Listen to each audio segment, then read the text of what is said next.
My, I thought I could sense a foreign energy lingering about. It's always wonderful to see you, my dear friend. I was not expecting to see you again until the next moon arrived, but I have no complaints of your seasonal visit coming earlier than usual. I am well aware that this forest strays far from your usual path, so your visits are always more than appreciated.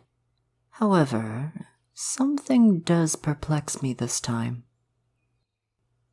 I can tell from here that the warding amulet I gave you hasn't run out of power. Far from it, in fact. Which begs the question, for what reason are you here if not to recharge it? You came all this way to see me? I am moved, friend. I doubt many would have such consideration of the feelings of us spirits, but you leave me absolutely touched.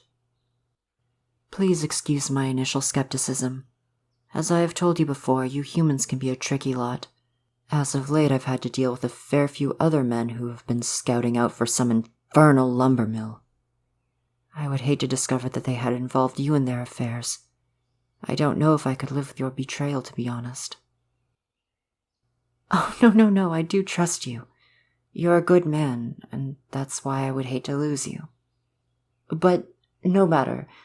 Was there something you were interested in doing or seeing, perhaps? A picnic sounds quite wonderful at this moment. I'm quite famished, admittedly. I had to forego lunch to stop 2 bands of mushroom people from fighting over territory today. Oh? Yes, we do still have to eat, you know. It's not only for pleasure. Eating properly is a necessity that we spirits can't have solved by magic alone. Ah, I see the misunderstanding now. But no, we are mortal. We are born by the elder trees, wander through life only seeing slightly more moons than a typical human, and eventually pass on to join all other living beings in the world after sleep. Perhaps, however, such a discussion is not the lightest of topics for a reunion of friends. I know of a small clearing where we can enjoy a meal in peace. This should do nicely. There are even a few wild blackberry bushes nearby for a nice treat.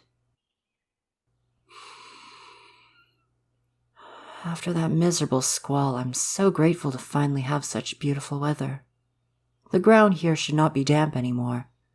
Let's not spread the cloth on the moss, though, as it may still be retaining water.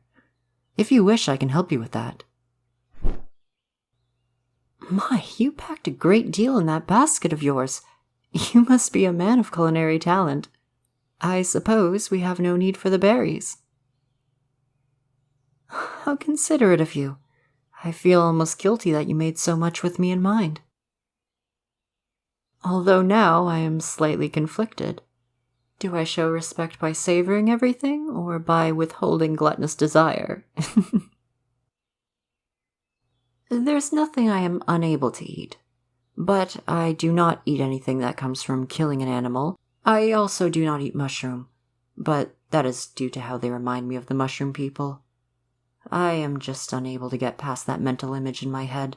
But on a technicality, I suppose that fungi are more closely related to animals than plants, so it all makes sense. Oh yes, it really is quite fascinating how complex they truly are. I will not bore you with the details for now. I'm curious to learn what kinds of human delicacies you have here. I've never seen such things before. So this is what a tart is. I am uncertain what I thought it was before. But this, it almost has a sparkle to it. Do you eat the whole thing, or is the outside some sort of flaky rock? So what is this white granular substance? Sugar? From sugarcane? I thought that was just an ingredient for potions and medicines. Now I certainly must try this. It tastes like berries. I expected so, I can see them there, but also, there's something else there. Is that the sugar that tastes like this? Maybe if I try a single sparkle of it, I can... It is the sugar. I like this. It must be a miracle nutrient or something. How can something so good be unhealthy? Should I not be eating this then? Well, what is considered moderation? 1 of these? 5 of these? So you would have it at the end of a meal, so that it would be prudent to try something I better recognize. Could I please have a small helping of that salad there? Spinach, lettuce, tomato, carrot, mint leaf, and garlic. But what is that last flavor? It is completely alien to me. Lemon. Interesting.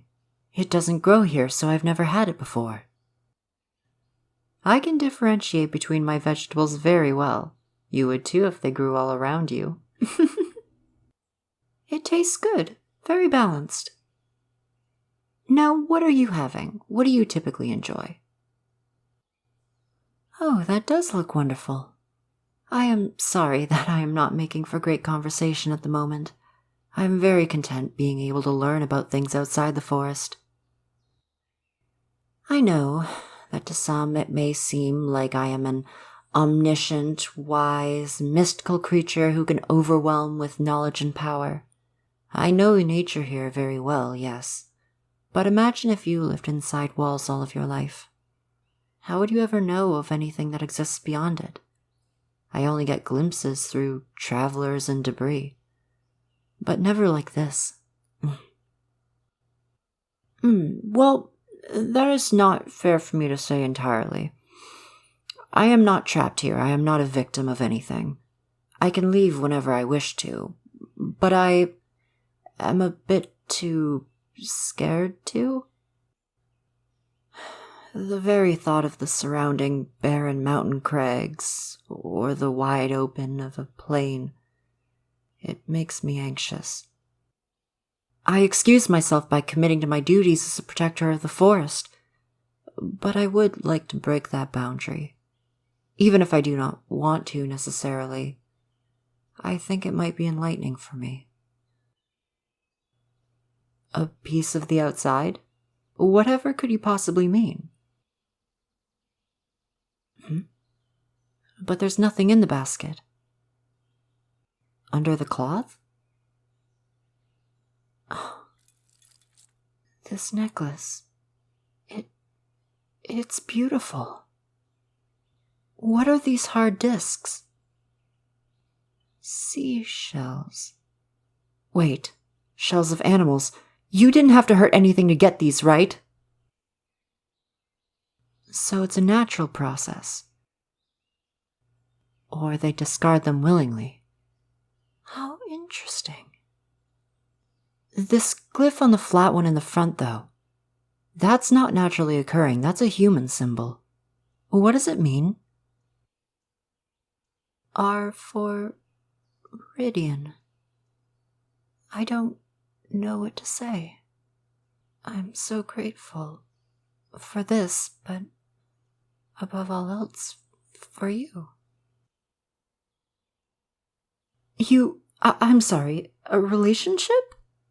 I never expected, in all of my life, that I would ever get such an opportunity. I put my mind only to appreciating beautiful men from afar. I have never even considered. I'm not declining your offer. My mind is hurriedly attempting to figure out how I cannot leave the forest for good, not without a replacement. And, of course, not without working on my personal discomforts.